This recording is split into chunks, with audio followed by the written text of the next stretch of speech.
Hotspot study 2.0 YouTube channel पर आपका हार्दिक स्वागत, अभिनंदन। आज के इस वीडियो में हम बात करेंगे विद्युत क्षेत्र एवं विद्युत क्षेत्र की तीव्रता के बारे में हम बात करेंगे। पिछले वीडियो में हमने बात की थी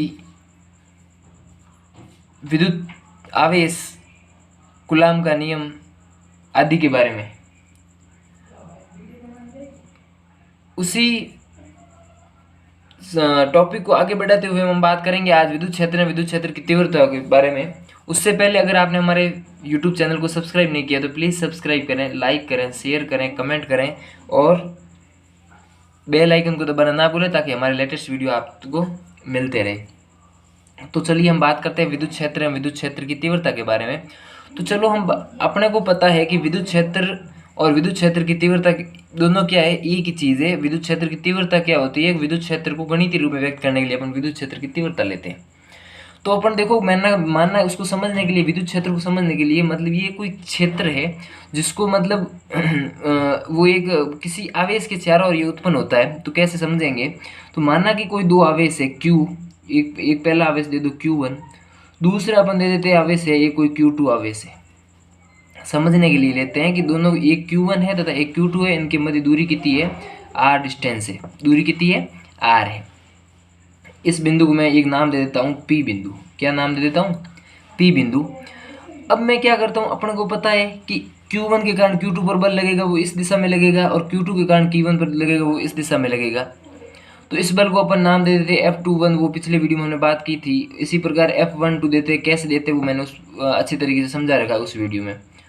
तो अब मान लो, कल्पना करते हैं, अपन मानते हैं कि एक Q2 आवेश, ये जो आवेश है इसको मैं क्या करूं, एक बार क्या कर दूं, रिमूव कर दूं। क्या कर दूं? रिमूव कर देता हूं। इस आवेश Q2 आवेश को मैं क्या करूं, एक बार हटा दूं। तो हटाऊंगा तो आप बताओ कि यहाँ पर जो F बल लग रहा है वो क्या लगेगा, या उपस्थित रहेगा या नहीं रहेगा?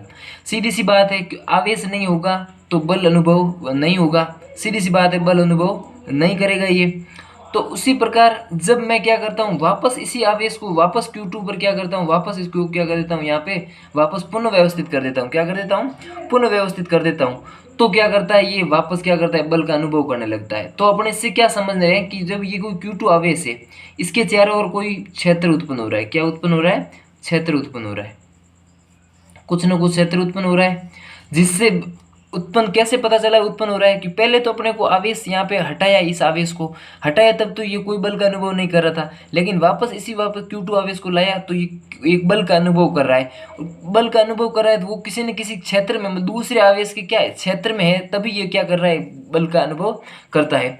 तो यही कह सकते हैं कि बल का अनुभव करता है, मतलब कि इस बिंदु पर कुछ न कुछ ऐसा जरूर था, या जो मतलब इस आवेश में उत्पन्न किया, जो मतलब जैसे ये आवेश है तो इस आवेश के चारों ओर एक ऐसा क्षेत्र है जिसके कारण इस Q2 को पता लग रहा है कि इसके पर क्या मतलब आकर्षण या बल, प्रतिकर्षण बल का अपन को क्या हो रहा है, अनुभव हो रहा है। तो इस क्षेत्र में दूसरा आवेश आकर्षण तथा प्रतिकर्षण बल का अनुभव करे तो उसे क्या कहते हैं, अपन विद्युत क्षेत्र कहते हैं। तो मतलब कह रहे हैं कि जो ये Q1 के क्षेत्र है, ये आवेश भी अपने चारों ओर क्षेत्र उत्पन्न करेगा, ये आवेश भी अपने चारों ओर क्षेत्र उत्पन्न करेगा, जिसके कारण ये क्या करे, बल की अनुभूति करे, जिसमें क्या आकर्षण बल हो, प्रतिकर्षण बल हो, किसी प्रकार का बल हो, वो बल की क्या करे, अनुभूति करे, तो वो क्या कहलाता है, विद्युत क्षेत्र कहलाता है। तो अपन परिभाषा में हम कह सकते हैं कि प्रत्येक आवेश अपने चारों ओर क्या करता है, एक क्षेत्र उत्पन्न करता है, जिसमें जब कोई दूसरा आवेश रखा जाता है तो इस क्षेत्र के प्रथम आवेश दूसरे आवेश पर एक क्रिया करता है। मतलब जो प्रथम आवेश है वो दूसरे क्षेत्र पर क्या कर रहा है, क्रिया कर रहा है। क्रिया कैसे की, तभी ये बल का अनुभव कर रहा है, अन्यथा ये बल का अनुभव नहीं करता। जिससे दूसरा आवेश प्रथम आवेश की उपस्थिति का अनुभव करता है, जिससे दूसरा आवेश प्रथम आवेश की उपस्थिति का अनुभव करता है। मतलब इसको लाने पर तभी आकर्षण बल का अनुभव करेगा, तब उसको पता चलेगा कि भाई यहाँ पे एक और आवेश भी है। तो इस प्रकार के क्षेत्र को अपन क्या कहते हैं, विद्युत क्षेत्र कहा जाता है। क्या कहा जाता है? विद्युत क्षेत्र कहा जाता है। अब अपन बात करते हैं कि विद्युत क्षेत्र के बारे में एक दो पॉइंट और आते हैं। विद्युत क्षेत्र क्या है? सदिश राशि है। किस प्रकार की राशि है? सदिश राशि। ठीक है, इसके बाद में आते हैं, इसे ई सदिश से प्रदर्शित करते हैं। ई सदिश से प्रदर्शित किया जाता है। आई बात समझ में? ई क्षेत्र से प्रदर्शित किया जाता है। और विद्युत क्षेत्र की तीव्रता विद्युत क्षेत्र की जो तीव्रता है इसको क्या करता है, विद्युत क्षेत्र को गणितीय रूप में व्यक्त करने के लिए विद्युत क्षेत्र की मतलब करते हैं, तब इसको बोला जाता है विद्युत क्षेत्र की तीव्रता, विद्युत क्षेत्र का गणितीय रूप। बस बाकी और कोई सेम चीज़ है विद्युत क्षेत्र और विद्युत क्षेत्र की तीव्रता। तो उसमें अपन क्या करते हैं, विद्युत क्षेत्र की तीव्रता लेते हैं अपन एफ सदिश अपॉन क्यू नॉट से, एफ सदिश अपॉन क्यू नॉट से। इस सूत्र से अपन क्या करते हैं, विद्युत क्षेत्र की, विद्युत क्षेत्र या विद्युत क्षेत्र की क्या ली जाती है, तीव्रता ली जाती है। आई बात समझ में। अब अपन बात करते हैं कि एक कोई मैं आवेश लेता हूँ, जैसे ले लिया मैंने क्यू आवेश ले लिया ये, ठीक है। अब अपन कहते हैं ये क्यू आवेश है, इसकी आर दूरी पर स्थित एक क्या है, क्यू नोड आवेश है। क्या आवेश है, क्यू नोड आवेश है, या ये कह देता हूँ कि यहाँ पे बिंदु क्या है, पी, पी बिंदु है, ठीक है। और ये आर दूरी, डिस्टेंस कितनी है, आर है। अब मैं कोई एक अन्य आवेश है क्यू नोट, क्या है, अन्य आवेश। इस आवेश को क्या करता हूँ, यहाँ पे लाता हूँ बिंदु पी पर, क्या लाता हूँ, यहाँ पर बिंदु पी पर लगाता हूँ। तो इस बिंदु को लगने पर, मतलब यहाँ पर लाने पर इसमें क्या होगा कि मैं यहाँ पे क्या कर लेता हूँ, कूलाम नियम लगाता हूँ, कूलाम नियम से। अब कूलाम नियम लगाऊंगा तो इसका परिणामी बल क्या हो जाएगा, F बराबर क्या हो जाएगा, K q naught upon r square. ये कूलाम नियम से अपन ने पता है, अपन को पिछले वीडियो में अपने बात की थी, ठीक है। और मान लें कि इसकी दिशा भी क्या है, इस तरफ ये जोड़ने वाली रेखा के अनुदिश है, आर कैप, ठीक है। तो मैं कह सकता हूँ यहाँ पे आर कैप में दिशा भी ले सकता हूँ। अब मुझे पता है कि मैं क्या कर दूंगा, अब ये अपने पास किसका मान आ गया, एफ सदिश का मान आ गया। ये एफ सदिश का मान मैं क्या रख दूंगा, इससे विद्युत क्षेत्र जो अपने सूत्र लिखा था इसमें लिख दूंगा। इसको समीकरण नंबर 1 दे दो, इसको 2 दे दो, तो 2 का मान क्या रखने पर, ए में रखने पर। तो मैं ए में रखूंगा तो मेरे पास ई सदिश बराबर एफ का मान मेरे पास k q naught upon r square, और क्यू नॉट ऑलरेडी है ये आर कैप साथ में, तो क्यू नॉट से क्यू नॉट कट जाएगा, तो मेरे पास ई सदिश बराबर आ जाएगा k q upon r square r cap, ठीक है। ये आर कैप दिशा क्यों लेने, क्योंकि ये एक सदिश राशि, इसकी एक निश्चित दिशा है, तो इसलिए मैंने क्या लिया, आर कैप लिया, जो जोड़ने वाली रेखा के अनुदिश लग रहा है, ठीक है। तो अपन कह सकते हैं कि यहाँ से अपन सीधी सी बात कह रहे हैं कि जैसे ये ई सदिश बराबर क्या हो गया, एफ सदिश अपॉन क्यू नॉट बराबर के क्यू अपॉन इसको अपन विद्युत क्षेत्र की तीव्रता या विद्युत क्षेत्र से प्रदर्शित करते हैं, विद्युत क्षेत्र या तीव्रता। आई समझ में। तो ये बात होती है। अब आती है बात कि ये क्यू नॉट क्या है, यहाँ पे क्यू नॉट क्या है। तो आपको बता दूं यहाँ पे क्यू नॉट है परीक्षण आवेश, परीक्षण आवेश, परीक्षण आवेश को इंग्लिश में कहा जाता है टेस्ट चार्ज। अब देखो टेस्ट चार्ज क्यों कहा जाता है, अपन ने ऊपर बात की थी, टेस्ट चार्ज क्यों कहा जाता है, क्योंकि पहले तो इसको क्या किया अपन ने, रिमूव किया, फिर वापस चेकिंग के लिए, टेस्ट के लिए अपन क्या लाए, वापस यहीं पर लाए। तो वापस क्या चेक कर रहे हैं ना, टेस्ट कर रहे हैं कि भाई यहाँ पे बल की अनुभूति होती है कि नहीं होती है, या उसके Q1 के जो प्रभाव क्षेत्र है उसमें उसका कोई बल का, प्रतिकर्षण बल का अनुभव करता है या आकर्षण बल का अनुभव करता है। तो इसी कारण अपन ने कहा, इसी को क्या कहा, परीक्षण आवेश, टेस्ट आवेश का Q0 को क्या कहा जाता है, टेस्ट आवेश कहा जाता है। ये सिर्फ और सिर्फ क्या है, अपने पास इमेजनरी है, कल्पना, काल्पनिक आवेश है। क्या है, काल्पनिक आवेश है। काल्पनिक आवेश से अपन क्या मतलब ले सकते हैं, तो समझो कि काल्पनिक आवेश कह सकते हैं अपन कि जैसे कोई भी, अगर जैसे एक आवेश है Q1, ठीक है, तो ये Q1 भी अपने चारों ओर कोई ना कोई आवेश उत्पन्न कर, मतलब क्षेत्र उत्पन्न करेगा।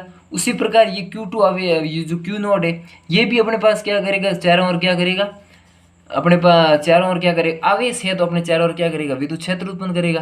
तो इसी कारण अपन क्या करते हैं, अपने एग्जैक्ट क्या करते हैं, विद्युत क्षेत्र या विद्युत क्षेत्र की तीव्रता अपन ज्ञात नहीं कर पाते अगर, तो इसलिए अपन को यहाँ पे लेना है वो बिल्कुल क्या लेना है, एकांक धनावेश लेना है, या फिर कह सकते हैं अपन की क्यू नॉट लेना है, वो क्या लेना है अपने पास, एक परीक्षण आवेश काल्पनिक लेना है, अपने को क्या लेना है, काल्पनिक लेना है। तो इसलिए अपन कहते हैं कि ये इसका अपने आप में कोई विद्युत क्षेत्र नहीं होता है, मतलब अपन कह सकते हैं कि नो फील्ड, ठीक है, नो फील्ड, ठीक है, मतलब कि कोई विद्युत क्षेत्र इसका नहीं होना चाहिए, क्योंकि अगर विद्युत क्षेत्र होगा तो अपन इसकी वो एग्जैक्ट दिशा अपन ज्ञात नहीं कर पाएंगे, या फिर कहेंगे अपन कि इसका एग्जैक्ट विद्युत क्षेत्र की तीव्रता अपन ज्ञात नहीं कर सकते। इसलिए यहाँ पे क्या लिखते हैं, काल्पनिक लिया जाता है। माना जाता है ये घटना कि भाई ये जो अपन हटा रिमूव कर रहे हैं या जोड़ रहे हैं, सिर्फ ये क्या होती है, काल्पनिक है, ठीक है।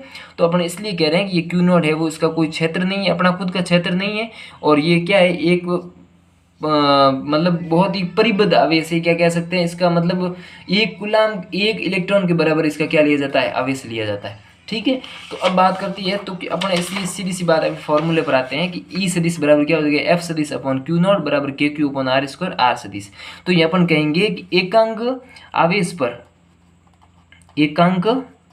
आवेश पर मतलब एकांक आवेश क्यू नॉट पर लगने वाला बल विद्युत क्षेत्र या विद्युत क्षेत्र की तीव्रता कहलाता है, क्षेत्र या तीव्रता कहलाता है। आई बात समझ में? तो अपन कहेंगे ई सदिश बराबर एफ सदिश अपॉन क्यू नॉट बराबर k q upon r square r cap. ये अपन क्या हो गया, इसका सदिश रूप कहें या कोई अन्य रूप भी कहें। ये बात अपन ने की विद्युत क्षेत्र की तीव्रता के बारे में। अब एक आती है कि इसकी दिशा के बारे में अपन को और कैसे ज्ञान होगा। तो देखो कि जैसे कोई भी एक आवेश है, जैसे अपने पास कोई पॉजिटिव आवेश है, ठीक है, इस पर पॉजिटिव आवेश है, ठीक है, तो ये पॉजिटिव आवेश है, तो इससे जो विद्युत क्षेत्र होगा ना वो बाहर की ओर होगा। किस ओर होगा? बाहर की ओर होगा। ठीक है, और जैसे कोई धनात्मक आवेश है तो उस पर विद्युत क्षेत्र मतलब विद्युत बल रेखाएं, विद्युत क्षेत्र की दिशा होगी वो बाहर की ओर होगी। ठीक है, दूसरी बात आती है माइनस। जैसे कोई भी ऋणात्मक आवेश है, माइनस क्यू आवेश है, ठीक है, और उससे जो विद्युत क्षेत्र की दिशा होगी वो अंदर की तरफ होगी, आवेश की तरफ होगी। किधर होगी? आवेश की तरफ। आई बात समझ में? ये मैं बोल कर रहा हूँ। तो देखो किस तरीके से मैंने समझाया कि जो ये आवेश है जैसे धनात्मक होगा तो उसकी दिशा होगी वो बाहर की तरफ होगी, क्या होगी? प्रतिकर्षित होगी, बाहर की ओर होगी, और माइनस होगा तो वो क्या होगा? आकर्षित होगी। तो अब अपन बात करते हैं ये जो पॉजिटिव और नेगेटिव बात की, इसको उदाहरण के द्वारा समझे कि जैसे कोई प्लस क्यू आवेश है, ठीक है, और उससे आर दूरी पर स्थित कोई बिंदु है, जैसे कि देखो कि यहाँ पे है पी बिंदु है, पी से अब देखो यहाँ से क्या है कि जो ये प्लस क्यू आवेश है तो इस दिशा कहाँ लगेगी? अपन बताए कहाँ लगेगी? बाहर की तरफ लगेगी, तो ये बाहर की तरफ होगी। ठीक है, तो ये विद्युत क्षेत्र की तीव्रता या विद्युत क्षेत्र बाहर की तरफ लगेगा। इसी प्रकार अगर माइनस क्यू आवेश है और ये बिंदु पी है तो क्या लगेगी? अंदर की तरफ लगेगी। किस तरफ लगेगी? आवेश की तरफ लगेगी, तो ये विद्युत क्षेत्र की दिशा हो गई। अब मैंने आपको बात की कि मतलब इसको आवेश को अपन जो लेते हैं, जैसे यहाँ पे जो फॉर्मूला लेते हैं अपन, ई सदिश बराबर अपन लेते हैं एफ सदिश अपॉन क्यू नॉट, मतलब एकांक आवेश पर लगने वाले बल को अपन क्या कहते हैं? विद्युत क्षेत्र या विद्युत क्षेत्र की तीव्रता कहा जाता है। तो ई सदिश बराबर एफ सदिश अपॉन क्यू नॉट है। तो अब अपन क्या करते हैं, कई जगह इस बुक में आपको लेकिन देखने को मिलेगा कि इस एफ सदिश अपॉन क्यू नॉट को अपन क्या लिखते हैं? लिमिट लगा के लिखते हैं q naught tends to zero. Q naught tends to zero क्यों लिखते हैं? क्योंकि अपन को बहुत ही छोटा मतलब बहुत ही काल्पनिक लेना है, इसलिए यहाँ पे क्यू नॉट टेंस टू क्या लिखा होता है? जीरो लिखते हैं। तो यहाँ पर अपन ये भी कह सकते हैं ई नॉट बराबर limit q naught tends to zero, और हो जाएगा अपने पास एफ सदिश अपॉन क्यू नॉट। तो इस तरीके से अपन क्या लिखते हैं? Limit q naught tends to zero F सदिश अपॉन क्यू नॉट। इस तरीके से भी अपन क्या करते हैं? इसको लिख सकते हैं। क्यों लिखते हैं? क्योंकि ये क्या एकांक आवेश है, इसका कोई अपना आवेश कोई आवेश नहीं होता है, इसलिए अपन क्या करते हैं? इसको limit tends to q naught tends to zero भी ले सकते हैं, एकांक धनावेश के रूप में इसको लिया जाता है। बहुत बहुत धन्यवाद।